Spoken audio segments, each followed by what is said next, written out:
Our next guest is one of the top middleweights in the UFC, coming off a great win over Michael Bisping and fighting Yoel Romero at UFC 178. It's Tim Kennedy. Welcome to Submission Radio, Tim.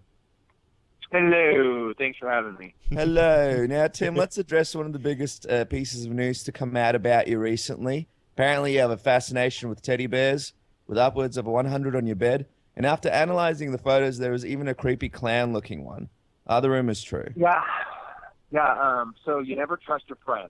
That's my takeaway from this. Don't trust them with any unedited footage of you doing anything. And if they ask you to say things on camera that you don't know what it's pertaining to, don't trust them. So, when you say that, is it true or is it not true? No, dude, I don't own a single teddy bear.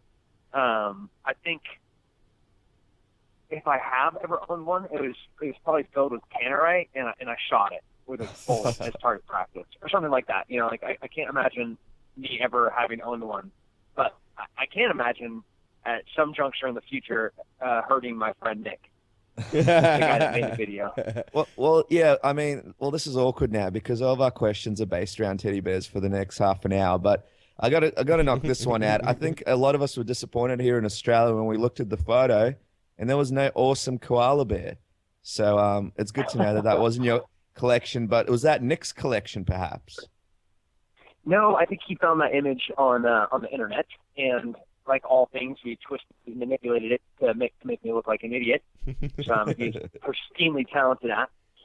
But if it does bode into me earning your guys' appreciation, I am Ranger qualified, and when you'd get in trouble in Ranger school, they would make you climb up onto a tree and then hang yourself upside down on the tree and hang onto the tree until finally your arms and legs you give out and you fall on top of your head. So I did that many times because I got in trouble a lot. So I am qualified.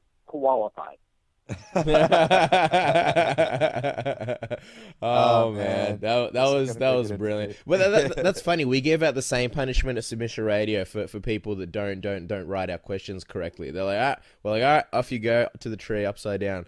But Tim, we got to ask you. Last time we saw you in the octagon, you beat Michael Bisping. What have you been up to since that fight? Riding motorcycles, shooting, training, jumping out of helicopters. I don't know. Normal Tim Kennedy life stuff. Well, just speaking of the Tim Kennedy lifestyle, I don't think a lot of people really know much about you. Obviously, we know about your great background, as you mentioned, in the military. But just take us through a typical day in Tim Kennedy's life when he's not, preparing for a fight. What's a day like in your life? Wake up mid morning, 6-7 o'clock. Hop on motorcycle, ride over to the gym. Get a little strength and conditioning workout in with some buddies. Then come back, do a little prep, grab my guns, head to the range, shoot for a little bit. Come back, eat, then go to a different workout. And then come back and see how much time I have left to do something else cool. I live in Austin, Texas, so I'm surrounded by a lot of cool, fun things to do if you like doing idiotic things. And we do love doing idiotic things. So I mean, it's pretty cool. So essentially, in the MMA world, you're like the James Bond of MMA. But I just wanted to ask you, Tim, in regards to your last fight, after fighting Michael Bisping, you seemed a little bit disappointed on yourself, perhaps hard on yourself, considering you beat one of the best middleweights in the world. What's something that you learned and made changes to since that fight? Ironically, I was about to tweet something out. It was a video or a voice memo that Greg Jackson, Mike Winkeljohn, and Brandon Gibson did with me after my last fight. We did like a debrief after the last fight. Things that went well, things that didn't go well, things we did right, things we didn't do right. We called it an AAR, an after action review. And I was just going over that today, and there are a lot of things immediately. We talked about things that I didn't do right. and things that were going to change or have changed since then that we've prepared for. I think one of the biggest things was kind of my mentality of what I'm wanting to do in a fight. I wanted to go in there and knock out Michael Bisping. That was like what I wanted to do. So, I was going to wear him out. I was going to make him be scared of the ground, and then I was going to hit him with big shots. I was trying so hard to knock him out that I never did any of the stuff that we've been working on. So, just like being able to implement the things that you've trained and execute them without being distracted by, being so focused on the goal that you forget about the process, about how to get there. I see, Tim. So yeah, that's very interesting. And then when you draw a guy like Yoel Romero at UFC 178, a guy that looks like he's straight out of Street Fighter with an interesting, unorthodox style in terms of striking, and an Olympic level wrestling background. What were your thoughts about the matchup initially? Was Yoel someone that you wanted? Because, a lot of people thought you might even get a bigger name that will vault you straight into that title shot. I wanted Vitor Belfort. Well, I wanted to clean Vitor Belfort. Apparently that wasn't possible. So Yoel is really good. He's very talented. I actually think he's better than Vitor Belfort. So he poses a lot of problems. Like you said, he's not a big name. He only has 4 fights in the UFC. He's 4-0. He's a very, very, very talented athlete, and he's a very good fighter. So, Joe Silva asked me to fight him, and I'm not in a position. I only have 3 fights in the UFC. I can't say no. So if he says, "Hey, this is the guy you want your fight," my response is, "Cool, let's do it." Now, yeah, it is a very intriguing matchup. Obviously, someone like yourself, you're a lot more established than Yoel, but he's a very dangerous guy. You're a high-level grappler and you have knockout power. Same can be said about Yoel. Obviously, Olympic wrestler, and 8 of his 9 fights have been finished via TKO or KO. What will be the game plan coming into this fight? Will be looking to take advantage on the feet or on the ground in this one? No. He's demonstrated that he'll use the takedown to change kind of the tempo where the fight is.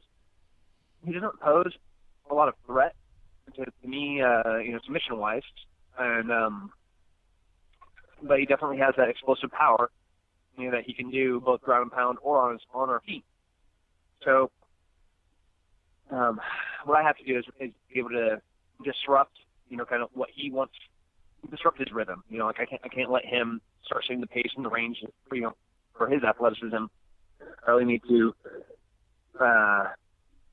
take away all the things that he wants to do. And, he wants to land big power shots, and hit takedowns for ground and pound. Now, Tim, looking at Yoel, I always wondered, preparing for him must be difficult because, getting training partners to sort of mimic how he moves and what he does must be a bit difficult. Did you guys find that preparing for this fight, just preparing for some of his efforts and styles? And did you guys have guys in the gym actually mimicking his style, especially his striking style? Yes. We have a couple of guys that, ironically, I don't even have to say, hey, can you try to imitate this or can you try to mimic that? It naturally moved that way. So it was very fortunate that, we already got guys like that at Jackson. And I'd have to ask, would you say that because obviously you're in a 4-fight win streak close to the title, Yoel also has a 4-fight win streak at the moment as well, would you say he's your most dangerous opponent, just given the fact that his skill, but also the low name value? He's very dangerous in different ways. Like Roger Gracie is one of the best grapplers ever. And, so he posed some serious threats. Talking on the tall, he's at the time, he was on a win streak. He's very dangerous black belt, another Henzo Gracie guy. And then Michael Bisping, that guy's like a perennial contender. He's beaten some of the biggest and best names in the sport. Gotten to the kind of title eliminator couple of times. So, no, I don't know. Yes, in some regards, he definitely poses a bigger threat than some of the guys I fought previously. But, like, I fought Melvin Manhoff. You're going to ask, talk about knockout power. Nobody has it more than that guy. Yep. Oh yeah, he is a certified beast. Now, you mentioned Vitor Belfort, and there's been some issues with PEDs in your division, especially with legends like Vanderlei Silva, Chael Sonnen, Vitor Belfort, as you mentioned, having to take a bit of a break, and now even Russian fighter Ali Bogatinov, who's obviously not in your division, just recently tested positive for something. And you've mentioned that this worries you, but as a fighter, what do you think needs to change? For the better, so PEDs aren't as much of an issue. And why do you think everyone's just being caught now? Does that make you think that people have been on it for a while, or do you think there's an increase, an uptake in PEDs recently? So guys have definitely been on it for a really long time, and a whole bunch of different stuff. So they just started. If you ask every single fighter, every single guy, or if you ask them if they've ever been blood tested, the vast majority of them will say no. The stuff that they're catching these guys on are things that you can only find with blood tests. So, only recently, in the past few months, have we tested guys, for HGH, EPO, stuff that you can only find in the blood.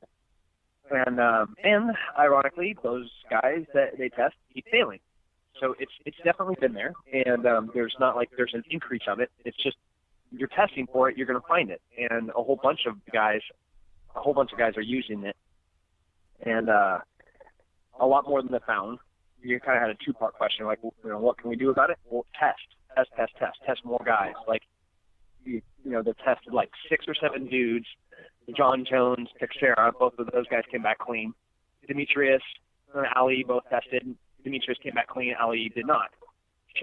Failed, obviously. Vanderlei ran from the athletic commission, guy that came in to take the sample. Vitor Belfort failed. These are recurring themes here. That if you're gonna test guys, they're gonna fail. So you have to test more of them to really understand where the issue is and how many guys are doing it. Absolutely, Tim. I was brought to an interesting perspective about Bogatinov, where he was tested pre-fight. And those were the tests that came back negative. And now people are waiting to see how the tests post-fight turn out. And if those tests are clean, then there's, sneaky maneuvers that could be done where it leaves your system and you can still use it. But I was just going to say, you mentioned Vitor Belfort before. Would you fight Vitor Belfort knowing he was on something like back when everyone was on TRT? Would you still be comfortable fighting Vitor? Because you look like a kind of guy that will just fight anyone, anywhere, anytime. Yeah, I love fighting, and I've definitely subscribed to the I'll fight anybody, anywhere, anytime thing. So would I have fought, they asked me to fight him, and I said yes. They asked me to fight him in Brazil. I said yes. They asked me to fight Vitor Belfort at 205 in Brazil. I said yes. And then I asked if we could do any anti-doping stuff, and they said no. So not only would I be fighting Vitor Belfort in Brazil while he's on steroids, at a weight class that I should be fighting at. So yes, obviously, you can look. It was publicized. He was the one that said no,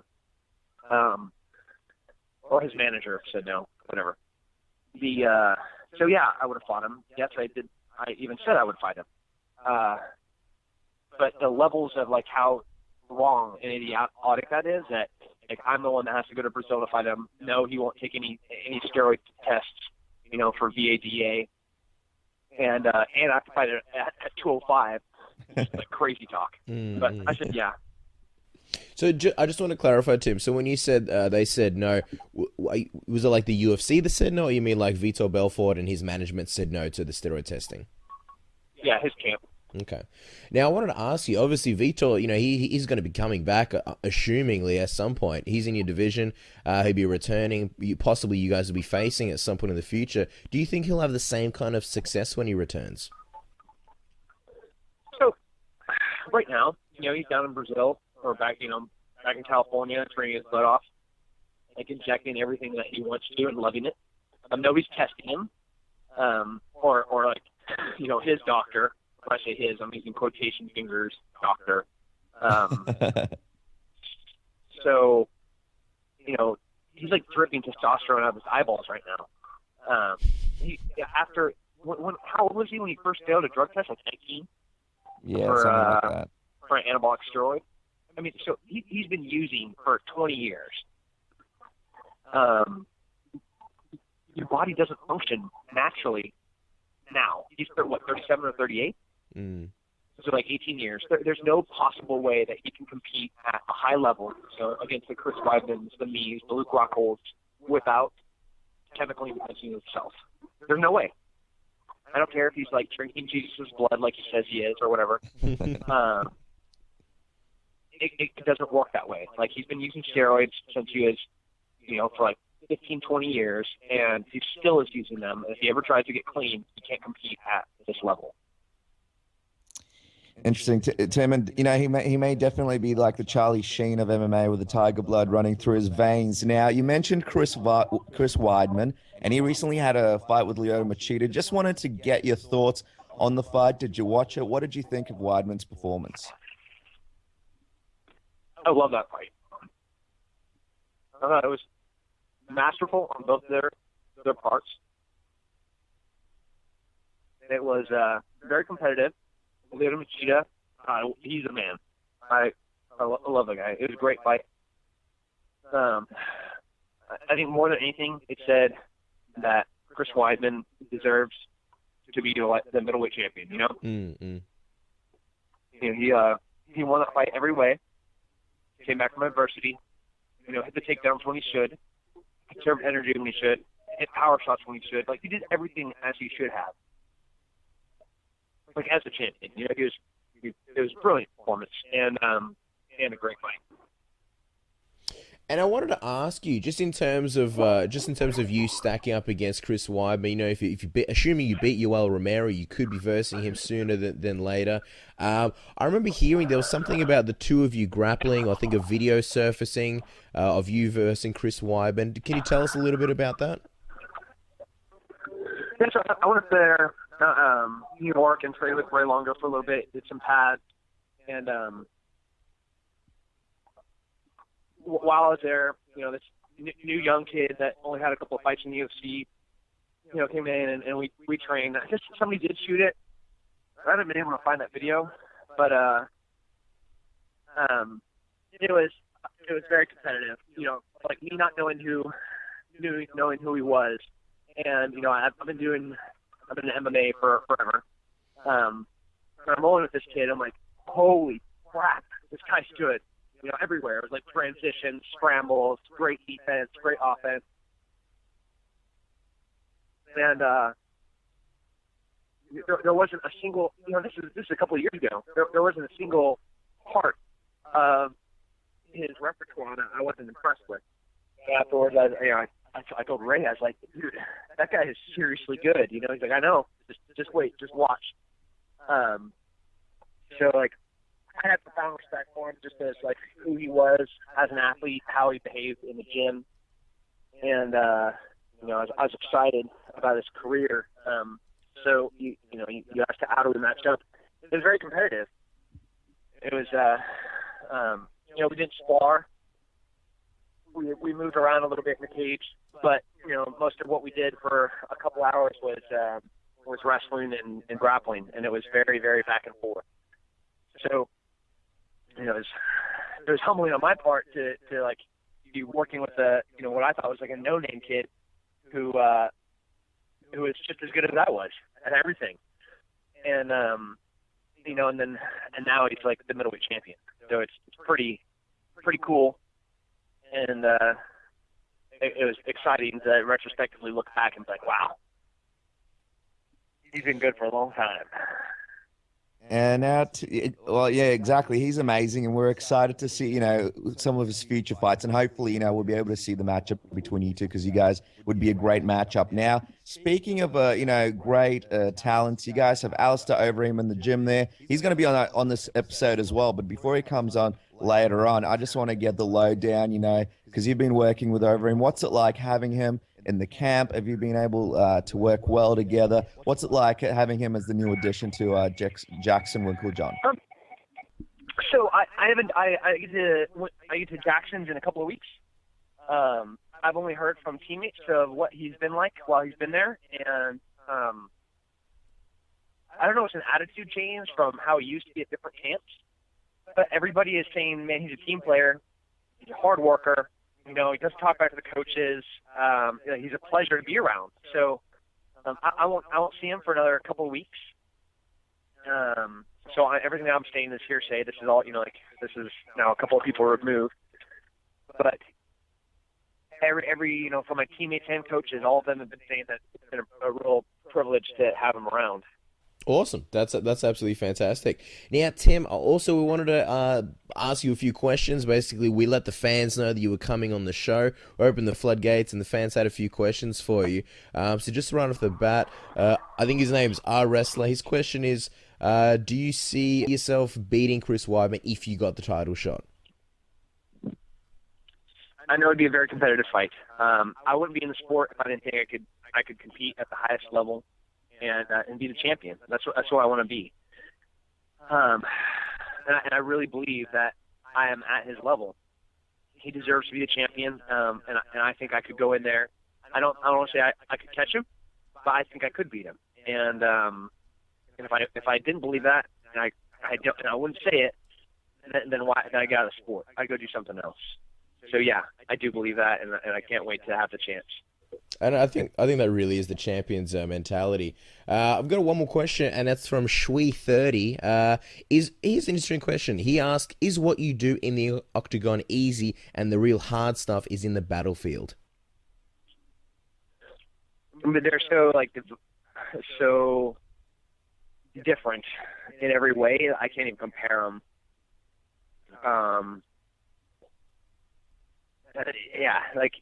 No, there's aspects of fighting that are just as hard as military stuff. How hard it is on the body, how physically taxing it is during fight camp. That's just as hard as some things that we did in special forces training. But comparing the battlefield to the cage, that's just there's no similarities between them at all. One is a sport, and it's fun, and and we're in there with a fellow participant that volunteered to go in there and get paid to get punched in the head. Then we have a referee. We've got a padded floor. We're inside this little octagon that's there to protect us. And then there's the battlefield, which is horrific and awful and terrible. There's not a single element of it that is similar to a fight.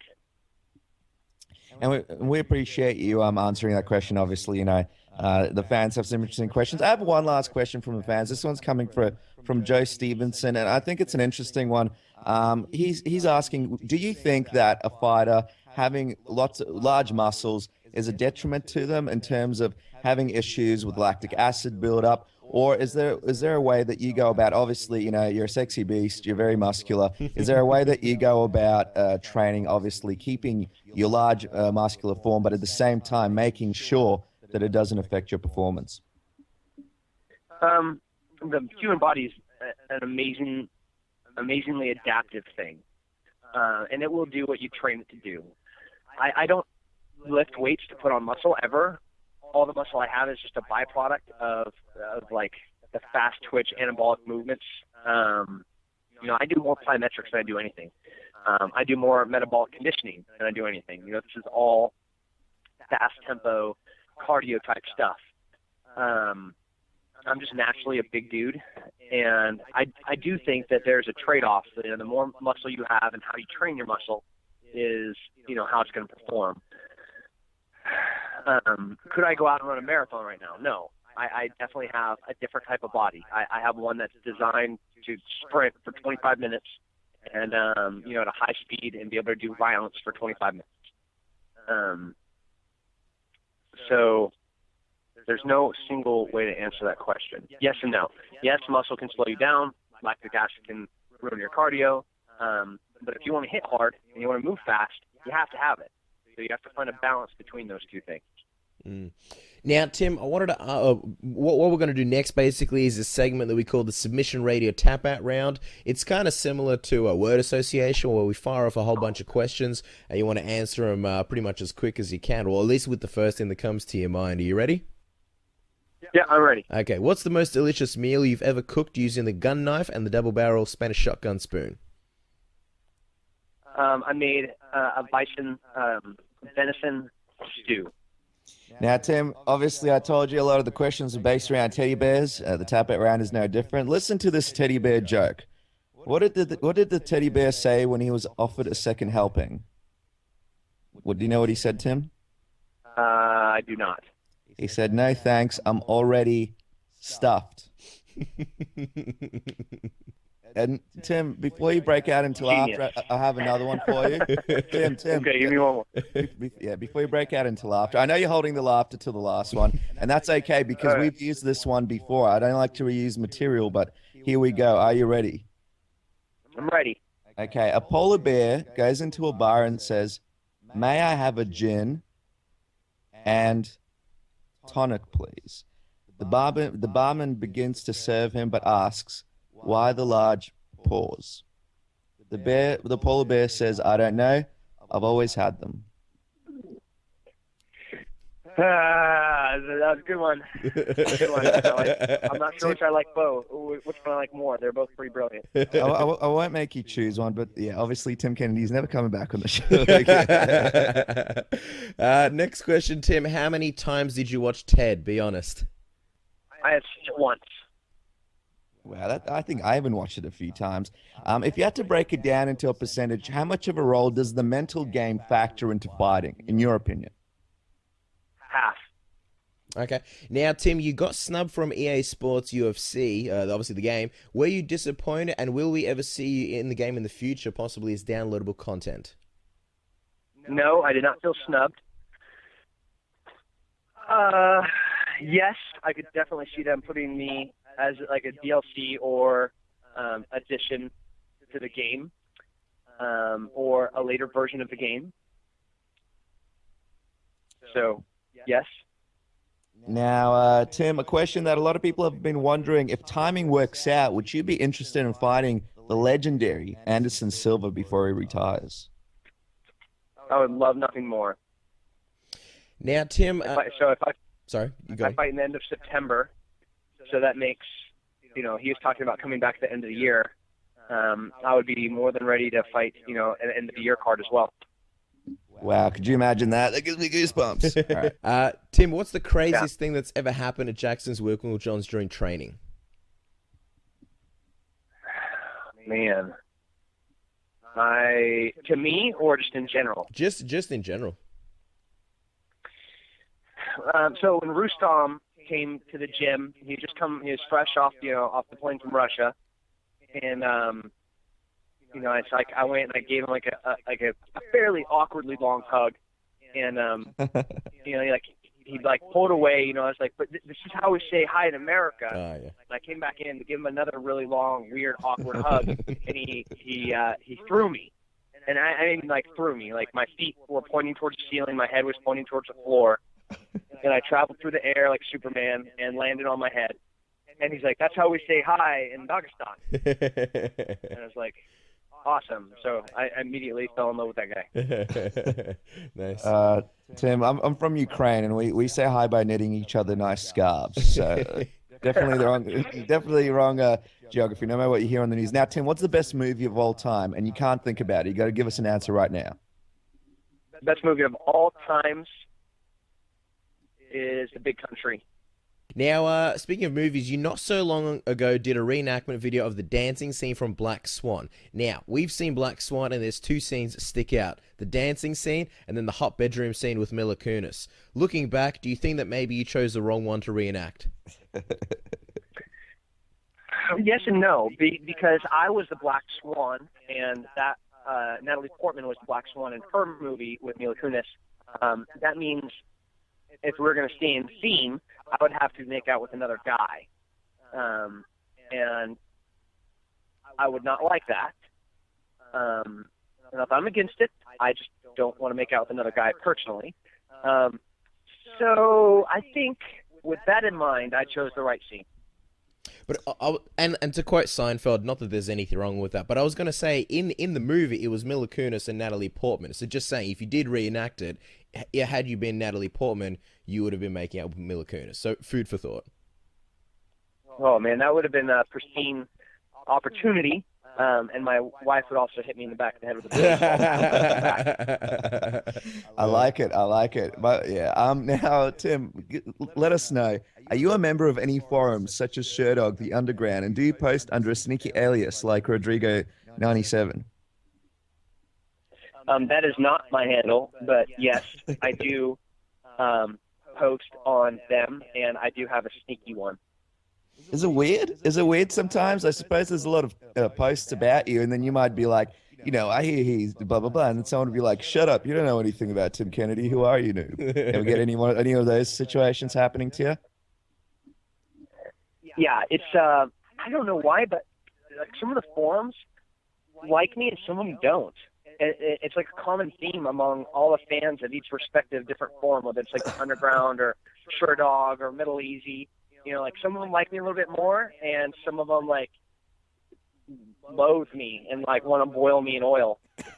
So sometimes like it hurts my sensitive feelings when I read some of the horrible things people say about me. I can only imagine.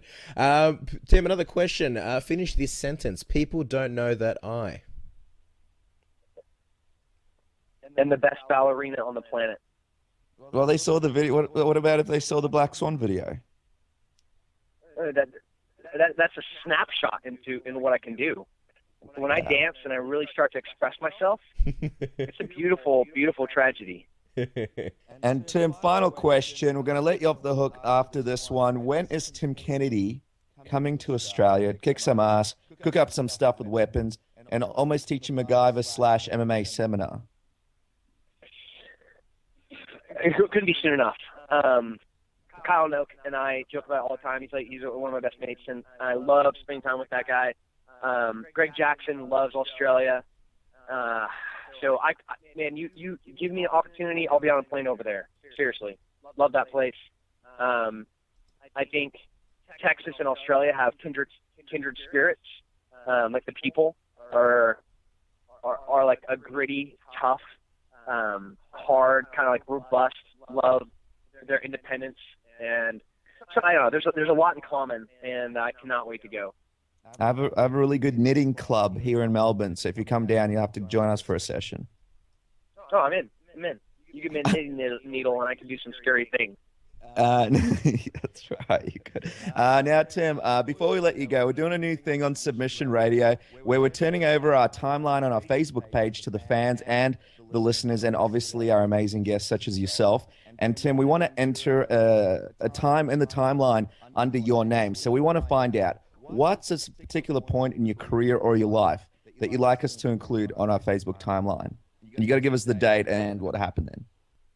Go January 4th, 2004. Great. And what happened on that date? I joined the Army. Okay, fantastic. Yeah, so we'll be adding that, and you're going to be one of the first entries. And yeah, amazing, Tim. And yeah, thank you so much for coming onto the show. We really enjoyed. Obviously, your fight's coming up at UFC 178, and we can't be more excited for it. It's going to be an amazing fight. And don't forget to follow Tim, obviously, on Twitter at Tim Kennedy MMA, or go to rangerup.com/Tim Kennedy. Tim, it's been an absolute pleasure having you on the show. Thank you so much for coming on. Yeah, absolutely. Thanks for having me.